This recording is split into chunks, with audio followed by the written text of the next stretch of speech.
নমস্কার, সোজা ঘরোয়া রান্না উইথ তপতি চ্যানেলে আপনাদের অনেক স্বাগত। আশা করি আপনারা অনেক ভালো আছেন, সুস্থ আছেন। আজকে আমি দারুণ স্বাদের একটা ঘটি গরম রেসিপি বানিয়ে আপনাদেরকে দেখাবো, যেটা কিন্তু একদম টেনে বাসের মতন অসাধারণ একটা খেতে লাগে, দারুণ সুন্দর। তাহলে দেখে নিন রেসিপিটা।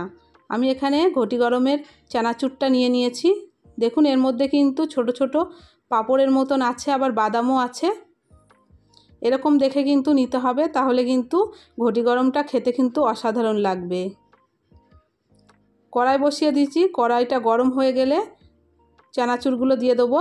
দিয়ে ভালো করে কিন্তু নাড়াচাড়া করে একটু গরম করে নিতে হবে, না হলে কিন্তু ভালো লাগবে না। ঘটি গরম সাধারণত একটু গরম ভাব থাকে, গরম অবস্থায় কিন্তু এটা তৈরি করে খেতে হবে।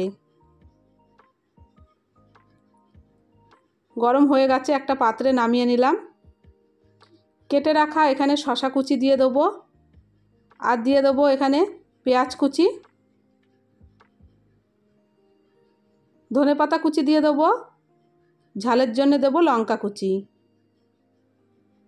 আদা কুচি দিয়ে দিলাম, আর লঙ্কাটা দিয়ে দেবো কাঁচা লঙ্কা এখানে দুটো কুচিয়ে নিয়েছি। ঝালটা কিন্তু আপনারা কম বেশি করে দিতে পারেন। একটা পাতিলেবুর রস আমি এখানে দিয়ে দেবো, গন্ধরাজ লেবু যদি থাকে তার রস দিলেও কিন্তু দারুণ লাগবে। এখানে ভাজা মশলার গুঁড়ো দিয়ে দিলাম। ভাজা মশলা গুঁড়োর মধ্যে ধনে, জিরে আর শুকনো লঙ্কা শুকনো খোলায় ভাজা করে কিন্তু সুন্দরভাবে গুঁড়ো করে নিয়েছি। ভালোভাবে কিন্তু এখানে মিশিয়ে নিতে হবে। পরিমাণ মতন এখানে বিট নুন দিয়ে দিলাম। বিট নুনটা কিন্তু দিতেই হবে। নিয়ে আবারও ভালো করে নাড়াচাড়া করে দিলাম।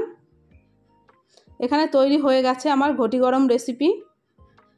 এইভাবে কিন্তু বাড়িতে একবার হলেও বিকালের সন্ধ্যায় এরমভাবে তৈরি করে আপনারা মুড়ির সাথে খেলে কিন্তু অসাধারণ লাগে। এর ভেতর মুড়ি দিলেও কিন্তু খেতে কিন্তু দারুণ সুন্দর লাগে।